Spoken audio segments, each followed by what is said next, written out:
Амир Дамирович Мусаев, э, историк-исследователь, хочет задать вопрос. Пожалуйста, Амир Дамирович. Добрый вечер. Хайрлы киш, ассаламу алейкум всем. У меня а, был один вопрос, но вот после лекции, которую прослушал, была прослушана сегодня, ну, дополнительный как бы еще один появился. Ну, давайте пройдем по так называемым этнонимам. Вот Рамиль Валитович сегодня упомянул две гипотезы происхождения этнонима Нугай и вообще происхождения народа Нугай, да? Вот если так, условно говоря, попытаться разделить те этнонимы, которые давали нашему народу наши соседи, это западные, в частности, соседи, и юго-западные, так условно говоря, если брать географию проживания современных нагайцев, и восточные. Вот давайте первый такой вопрос. Почему вот во многих источниках исторических, в частности вот русских, европейских, также арабо-турецко-мусульманских, нугаев называют татарами? Это первый такой вопрос. С чем это связано? Мгм. Спасибо за вопрос. На самом деле, я уже обращался к этой теме в своем недавнем исследовании, в своей статье, посвященной вопросу происхождения нагайцев карагашей. Действительно, во многих европейских, русских и арабо-мусульманских источниках нагаев называют татарами. Это невозможно отрицать.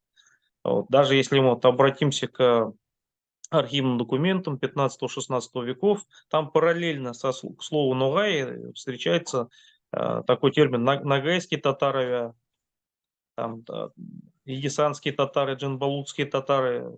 Ну, здесь не стоит говорить о том, что все-таки здесь имеется какая-то, не надо думать, что есть какая-то этническая привязка к какому-то татарскому этносу. Почему это так? Дело в том, что один из крупнейших исследователей постзолотоордынских и, в принципе, золотоордынских арабографичных источников, Илья Зайцев, он говорит о том, что термин татар стал иметь какую-то конкретную этническую привязку только к 17 веку. Косвенно к правильности, о правильности этих выводов мы можем да, подтвердить это, обращаясь к тому же труду Абуль-Гафара Кареми 18 века. Там татарами названы и узбеки, и калмыки, и булгары, и даже коранические, упоминающиеся в Священном Коране, народы Яджуч и Маджуч. То есть мы здесь из этого, да, видим то, что термин татар, он не обозначал какой-то конкретный народ.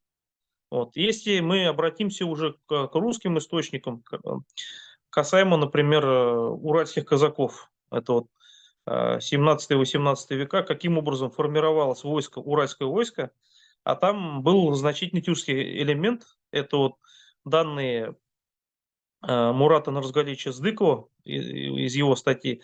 Там мы видим то, что сказал казак,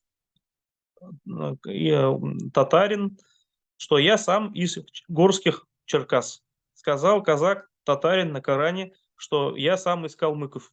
Сказал казак, татарин, что я сам из трухменских татар. Сказал, что я там, допустим, да, из юртовских татар, то есть из нагайцев, юртовцев.